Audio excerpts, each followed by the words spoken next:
continuación vamos a ya dar inicio a la introducción al reglamento del Registro Nacional de Emisiones. Beatriz, ¿tú empiezas? Sí, se empieza.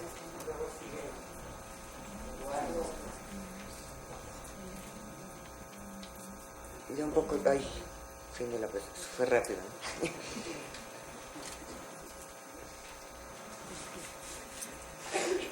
¿Cómo se mueve esto? Tiene una sola lámina.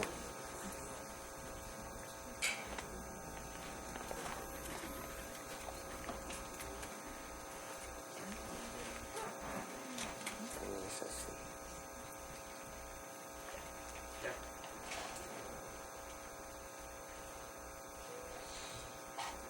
Yo les voy a dar un poco el contexto de dónde está el RENE, dónde lo tenemos ubicado en la política climática que está instrumentando la Semarnat y en coordinación, por supuesto, con la Comisión Intersecretarial de Cambio Climático, que es este organismo o mecanismo que contempla la Ley General de Cambio Climático, donde participan 14 secretarías de Estado.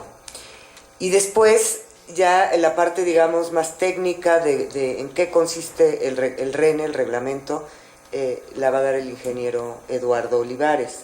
Como les mencionaba yo hace un momento, bueno, pues tenemos una Ley General de Cambio Climático que entró en vigor a partir del año 2012.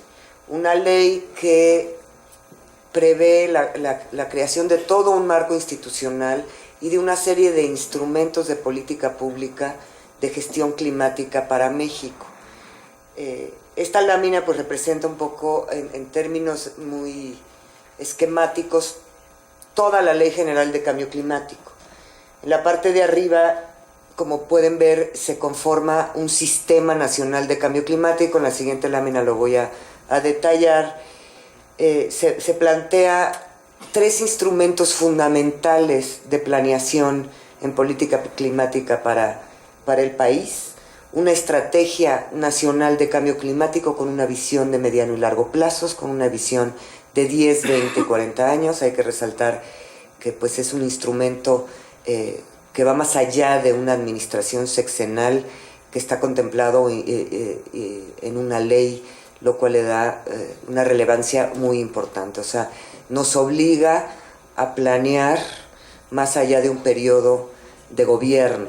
Nos obliga a planear con una visión de mediano y largo plazo, a 10, 20 y 40 años en el tema de cambio climático. También un instrumento de política pública y de planeación fundamental es el Programa Especial de Cambio Climático, que todos ustedes conocen. Este no es el primero, hubo varios programas, un par de programas previos de cambio climático, más bien uno, estrategias sí hubo 2. Y ahora tenemos un Programa Especial de Cambio Climático 2014-2018 que se va a continuar en el tiempo, ya que está previsto en la ley como un instrumento obligatorio de planeación y de política pública en materia de cambio climático. Lo cual quiere decir que en el 2018 termina este programa y en el 2019 iniciará el siguiente y así sucesivamente. Y estos programas especiales de cambio climático tienen la finalidad de cumplir los objetivos que están plasmados en la propia ley y en la estrategia con esta visión de mediano y largo plazo. Y el otro instrumento fundamental de planeación y de política pública son los programas estatales de cambio climático. Entonces, los estados de la República tienen por ley que elaborar estos programas estatales. Ya hay un avance importante en la elaboración de estos programas. Y al final, bueno, pues conjuntaremos todo este esfuerzo de diseño de instrumentos de política pública en materia climática para distintos fines, entre ellos para cumplir las metas que están previstas en la ley, que ustedes también conocen, de reducción en el 2020 del 30% de nuestras emisiones sobre una línea base, y la del 2050 sobre reducción de 50% sobre el año 2000. Además, las que ahora nos hemos comprometido, les mencionaba yo antes, en nuestra contribución al Acuerdo de París, que una de las cosas relevantes que hay que resaltar es que esa contribución que estamos que estamos planteando pasa de ser un compromiso no vinculante, un compromiso indicativo, una meta aspiracional, a una meta jurídicamente obligatoria. Eso creo que es uno de los elementos pues, más interesantes de nuestra contribución al Acuerdo de París. Y adicionalmente, pues la ley plantea otra serie de instrumentos, un mecanismo financiero, que es el Fondo Mexicano de Cambio Climático, una serie de instrumentos económicos, donde está el impuesto al carbono, los mercados de carbono, las NAMAs, donde está el propio registro de emisiones, y también, bueno, pues están los atlas de riesgo en materia de adaptación, el Inventario Nacional de Emisiones, etcétera. Todos ellos instrumentos de la política pública de cambio climático del país. También plantea un sistema de evaluación de toda esta política climática a través de una coordinación de evaluación con consejeros sociales independientes. Aquí hay algunos de ellos en este evento, lo cual me da mucho gusto, que van a ser los encargados cada 2 años de ir evaluando la política nacional en la materia y de ir modificando y ajustando conforme sea necesario. Y por supuesto, pues tiene todo un capítulo relacionado con sanciones. Y aquí sí es importante resaltar que las únicas sanciones que contempla la Ley General de Cambio Climático están relacionadas con el Registro Nacional de Emisiones, con el no reporte, el no cumplir con la obligación de reportar si superan las 25,000 toneladas de CO2 equivalente, o la falsedad en la información que se llegase a presentar en el reporte. Entonces es en ese sentido pues importante en este foro, ¿no? Estas son las metas que ya mencioné. Adicionalmente a las de reducción de emisiones, tenemos una meta muy importante en la Ley General de Cambio Climático, que es la del 2024, que es generar la generación de energía eléctrica, el 35% a través de energía limpia. Esta también es una de las metas fundamentales de la ley, que se complementa con otra meta de la ley de aprovechamiento de las energías renovables y el financiamiento de la transición energética, y de las metas que eventualmente queden incorporadas a la ley de transición energética que se está discutiendo en el Congreso en estos momentos. ¿Cómo vamos en la implementación de la ley y dónde ubicamos al registro? A partir de la entrada en vigor de la ley en octubre de 2012, en esta lámina pues se puede ver todo lo que se ha hecho para instrumentar la Ley General de Cambio Climático. Lo primero fue el fondo. Desde diciembre del 2012 se constituyó el fideicomiso. Ya es un fondo que tiene unas reglas de operación y está operando, y ya se han destinado fondos, ya ha habido proyectos que se están financiando a través del Fondo de Cambio Climático, y la intención es que este fondo capte la mayor parte de recursos internacionales ahora a través del Fondo Verde Internacional, el Fondo Climático Internacional. Y bueno, como ustedes saben, México también fue el primer país en desarrollo. Nos estamos volviendo el primer país en desarrollo en muchos temas de cambio climático, en hacer una aportación importante para un país como el nuestro al Fondo Verde. Después de esto, bueno, vino toda la construcción del marco institucional. Se instaló la Comisión Intersecretarial de Cambio Climático en el 29 de enero del 2013, también se instaló el Consejo de Cambio Climático el 14 de mayo, se publicó y presentó la Estrategia Nacional de Cambio Climático el 3 de junio del también 2013, se elaboró, diseñó y acordó con las 14 secretarías de Estado que conforman la Comisión Intersecretarial el Programa Especial de Cambio Climático 2014-2018, que se publicó en el Diario Oficial de la Federación en abril del 2014. Bueno, con anterioridad a eso, bueno, como todos sabemos, en México hubo una reforma energética muy importante que tiene pues implicaciones muy importantes en el tema de cambio climático.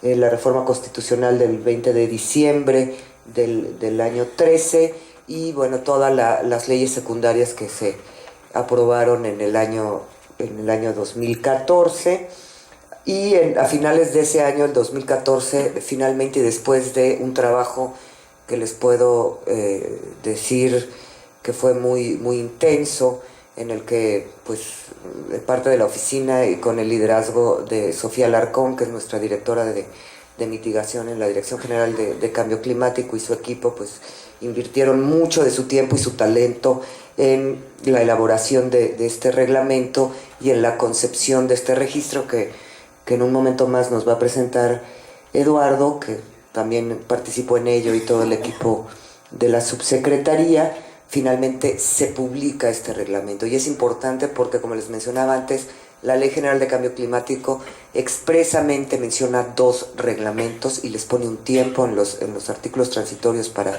su elaboración y su publicación, y uno de ellos es este reglamento del Registro Nacional de Emisiones.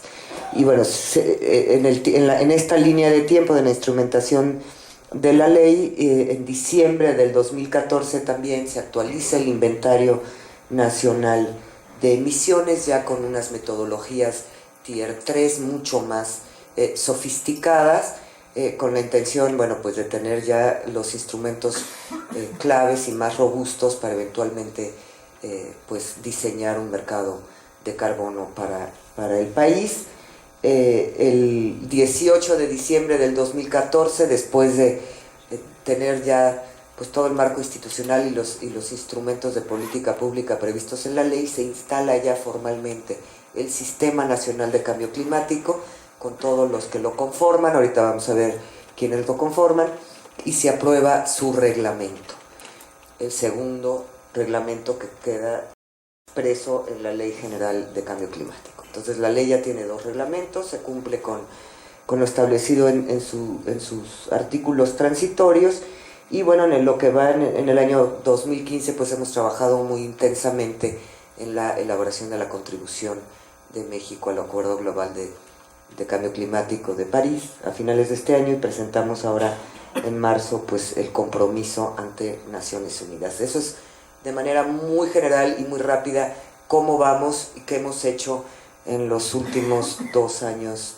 3 o 4 meses. Le voy a pedir ahora a Eduardo que ya entre en la parte, digamos, más técnica de qué consiste el Registro Nacional de Emisiones.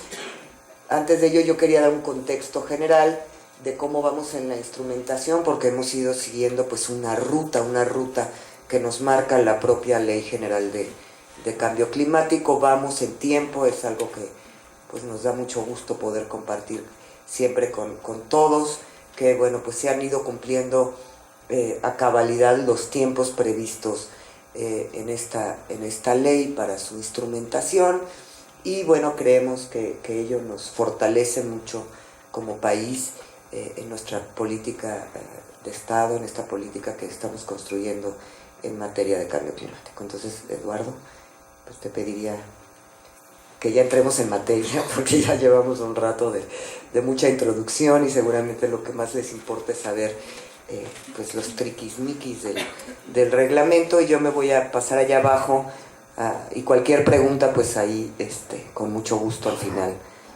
las atendemos. Buenos días a todos. Bueno, antes de continuar con la presentación, una pequeña advertencia.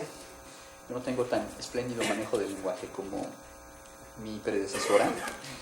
Mi formación es ingeniero, y como muchos ingenieros tiendo a omitir información que yo considero obvia, ¿no? Y a veces eso sin duda afecta un poco la claridad de lo que se está presentando.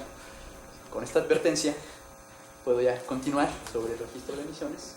Efectivamente, el registro de emisiones es un instrumento de reporte y recopilación de información de emisiones de compuestos y gases de efecto invernadero, basado en un enfoque bottom-up, ¿no? de abajo hacia arriba. Ahora bien, no es algo completamente novedoso en México. A lo que me refiero sobre todo es al esfuerzo de reportar emisiones de gases de efecto invernadero. El sector industrial, el sector que está sujeto a reporte de la COA federal, ya había venido reportando algunas sustancias algunos gases de efecto invernadero, fundamentalmente el CO2. Y lo que les puedo decir es que este registro tiene algunas modificaciones relevantes a lo que ustedes venían haciendo anteriormente. Y lo primero es, bueno, quizá que tenemos un umbral de reporte de 25.000 toneladas de CO2 equivalente por año, por fuente o por empresa, ¿no? Las fuentes industriales que eran los únicos obligados a reportar CO2 y algunos otros gases, tenían un umbral mucho menor. Entonces el ejercicio ya lo han hecho anteriormente. Algo que también es muy relevante es que el reporte comenzará en 2015 para las emisiones del año 2014. Ustedes usaron algunos gases y compuestos de efecto invernadero en 2014. Bueno, es importante contabilizarlos. ¿Qué tipo de fuentes están contemplados en este registro? Las fuentes fijas y las móviles. Esto también es una incorporación relevante, una novedad. Emisiones directas e indirectas, se van a reportar ambas. En un momento más entraremos a detalles cuáles son esas emisiones directas e indirectas. Y que tiene que acompañarse de un sistema de medición, reporte y verificación. En pocas palabras, se requiere de un reporte de verificación al menos cada 3 años, una vez cada 3 años, y esto da certeza a ustedes, obviamente, de que lo que están reportando tiene un control de calidad, se sujeta a las metodologías y a los procedimientos establecidos, obviamente por un tercero. Les da la certeza a ustedes, pero también nos da la certeza a nosotros. Y esto también es una novedad porque anteriormente en el registro de emisiones y transferencia de contaminantes este requerimiento no existía y en algunos casos había una incertidumbre relevante en la información que se presentaba, y en muchos casos la autoridad podía advertir que los reportes estaban muy sesgados, eran faltos de calidad y en ocasiones bastante lejanos a la realidad. ¿Para qué sirve el registro? Bueno, el registro es un instrumento de política, fundamentalmente. El registro es muy relevante para diferentes acciones que el gobierno federal podría tomar o esté tomando ya en este momento. Un aspecto relevante que hay que destacar del registro es que nos permite sí tener certeza, al menos de los grandes emisores, y de su aportación por tipo de gas y de compuesto de efecto invernadero. Y eso obviamente nos da una mayor certidumbre en el momento que valoramos políticas públicas para reducir o mitigar emisiones de gases en general, gases y compuestos de efecto invernadero en general, o bien de algunos en particular. También es un instrumento que nos permitirá compensar impuestos que pagamos. En este momento ya pagamos un impuesto al carbono por los combustibles que utilizamos. Este impuesto lo vamos a ver un poco más adelante en mayor detalle. Es un impuesto diferenciado, está con base en el contenido de carbono de la molécula del compuesto que estamos utilizando, fundamentalmente para producir energía, fundamentalmente por procesos de combustión. Quemamos, oxidamos esa molécula y producimos CO2 fundamentalmente. Y el grado de contenido de carbono es muy relevante para establecer este impuesto. Otro aspecto relevante es identificar y reducir riesgos y sobre todo identificar las grandes áreas de oportunidad para mitigar de manera más costo efectiva los gases de efecto invernadero y crear oportunidades de negocio. Eso también es muy relevante porque obviamente la mayoría de ustedes lo deben saber muy bien, pero tal vez algunos no. La manera más efectiva de planear una reducción importante de cualquier contaminante es generar un mercado. Generar un mercado nos da la posibilidad de reducir las emisiones de ese contaminante de la manera más costo efectiva para la sociedad. En pocas palabras, un mercado de carbono nos sirve para reducir los costos sociales, económicos, de reducir las emisiones de un contaminante. ¿Qué gases y compuestos de efecto invernadero están sujetos a reporte? Y aquí tenemos otra renovación relevante. La mayoría, más bien todos los que están en el REDS están aquí, pero además hay otros, ¿no? Dióxido de carbono es el que todos conocemos y el más común, obviamente producto de la quema de combustibles fósiles principalmente. y para producir energía, ¿no? Ya sea que la produzcamos nosotros en nuestras instalaciones, ya sea para no sé, apoyar procesos productivos, por ejemplo, la producción de, no sé, de vapor o de otros insumos para darle fuerza, darle potencia, poder a nuestro proceso productivo, o bien cuando consumimos energía eléctrica, que normalmente proviene de fuentes de combustión, que son el móvil principal, nos da energía química para producir esa energía. Tenemos también el metano tal vez no lo conocemos tanto, es un poco más ajeno a muchos de nuestros procesos. El metano está orientado principalmente, su emisión se da principalmente en la producción y el uso del gas natural. El sector, sin duda el sector petrolero es el que mayor aporta este contaminante, pero también la descomposición orgánica. Y aquí hay múltiples procesos industriales o de otros sectores, ¿no? El sector agropecuario y otros más, que tienen un gran potencial de producción de metano. Y como ustedes saben, el metano además tiene un potencial de calentamiento mucho mayor al CO2, ¿no? Estamos hablando de 28 veces más grande el potencial del metano que lo que tiene una molécula de CO2, ¿no? El equivalente molecular, o podemos hacer un equivalente en masa también, un kilo de CO2, perdón, un kilo de metano equivale en potencial de calentamiento a 28 kilos de CO2. Tenemos también óxido nitroso. Igual este compuesto es muy ajeno a muchos de los procesos industriales, sin embargo, para la agricultura es muy relevante porque se deriva de la fertilización de suelos. Tenemos carbono negro ugollín, ¿no? Y aquí es donde uno tiene que empezar a generar la habilidad de leer entre líneas, ¿no? El carbono negro ugollín es un compuesto muy relevante, es un compuesto de vida corta que tiene un potencial de calentamiento grandísimo, ¿no? Si nosotros proyectamos el calentamiento de carbono negro a 20 años de vida de este compuesto, tenemos un potencial de calentamiento de 3200, un potencial bastante grande. Ahora bien, aquí viene lo interesante del asunto. México ha orientado su política no solo a los gases de efecto invernadero tradicionales, ha introducido el carbono negro. ¿Cuál es la relevancia de introducirlo? Hay dos motivaciones muy relevantes. Para el sector ambiental, la principal motivación es que este contaminante también afecta a la salud, la afecta de manera relevante. No hay contaminante más riesgoso que las partículas finas, las PM2.5, las PM10. ¿Sí? Aquí, dentro de algunos compuestos particulados, tenemos carcinogénicos. Bueno, es un motivo para controlarlos bien, para reducirlos, si es posible, más rápidamente que los otros. Y es aquí donde México plantea, a diferencia de muchos otros países, una estrategia un poco diferente respecto al control, la mitigación de los gases y compuestos de efecto invernadero.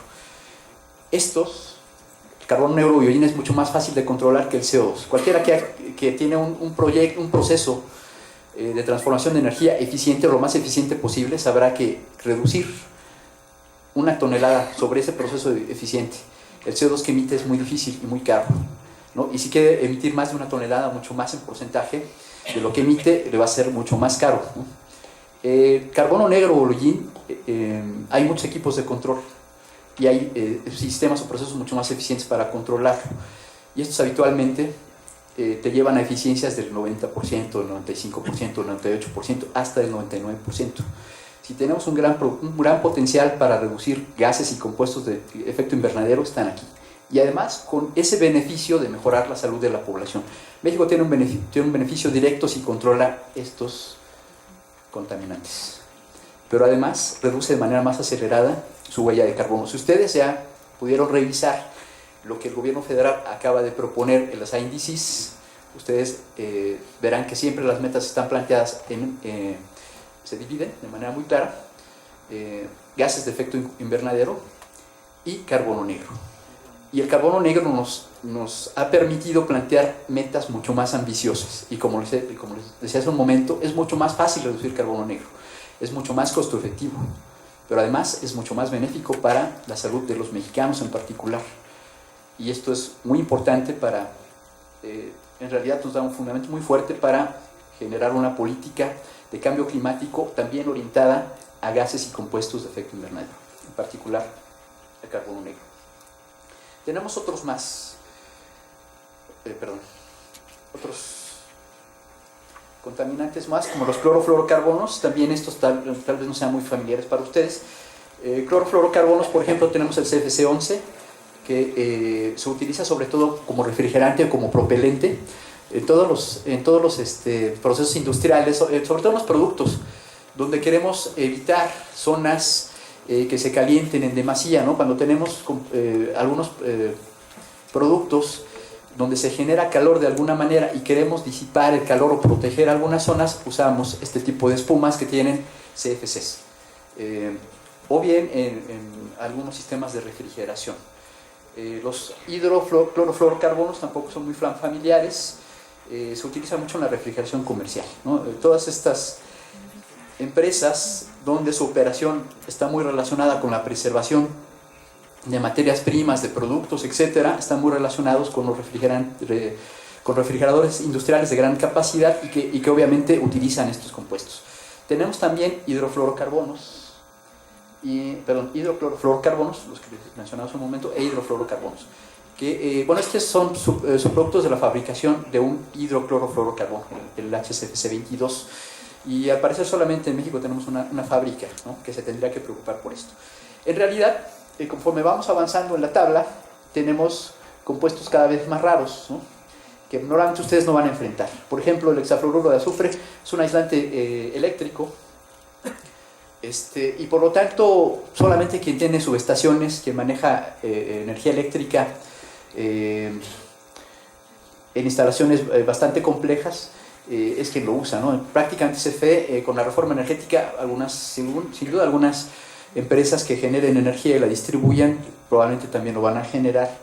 Y bueno, y tenemos otros más, éteres halogenados bastante raros, con usos médicos exclusivamente, y otros más, ¿no? Obviamente mezclas de los anteriores también son considerados dentro del inventario. Y estas quizás son las principales modificaciones, precisiones que el registro conlleva.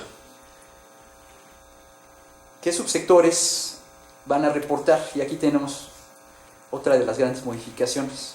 Tradicionalmente, los gases de efecto invernadero eran reportados por los sectores industriales. Y dentro de los sectores industriales tenemos el de producción de energía, generación, transmisión y distribución de electricidad, explotación, producción, transporte y distribución de hidrocarburos. Los dos grandes sectores industriales que están relacionados con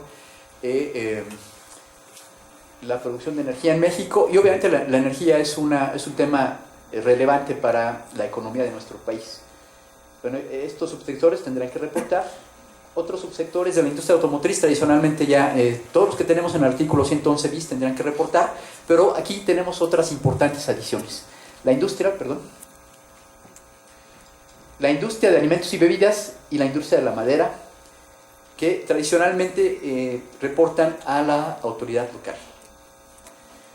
Y bueno, aquí dentro de la figura podemos hacer una T invertida, y estos son los nuevos sectores que van a participar del registro. Tenemos el sector transporte, y aquí tenemos transporte aéreo, ferroviario, marítimo y terrestre. Dentro del sector agropecuario tenemos agricultura y ganadería. El subsector residuos, aguas residuales, residuos sólidos urbanos y residuos de manejo especial, incluyendo disposición final. Y el sector comercio y servicios. Y estamos hablando aquí de la construcción, del comercio en general, servicios educativos, actividades recreativas y entretenimiento, turismo, servicios médicos, gobierno y servicios financieros. Como verán, el abanico de regulados es mucho mayor que tenía anteriormente el registro de emisiones y transferencia de contaminantes. Y esto va a implicar sin duda un reto mucho mayor, no solo para quien tiene que reportar, sino también para quien tiene que recibir esa información y valorarla. ¿Qué información es requerida? Bueno, emisiones directas o indirectas en fuentes fijas, ¿no? En estas fuentes fijas, emisiones directas por tipo de gas o compuesto de efecto invernadero, es decir, todo lo que generemos dentro de nuestro establecimiento, ya sea por procesos de combustión o por procesos productivos, o bien por uso de algunas sustancias de efecto invernadero. El volumen consumido anualmente por tipo de combustible también es información fundamental para el registro. La ubicación del establecimiento sujeto al reporte, cuyas emisiones se reportan. En materia de fuentes móviles, las emisiones directas por tipo de gas o compuesto de efecto invernadero, el número y tipo de unidades y el volumen consumido anualmente por tipo de combustible.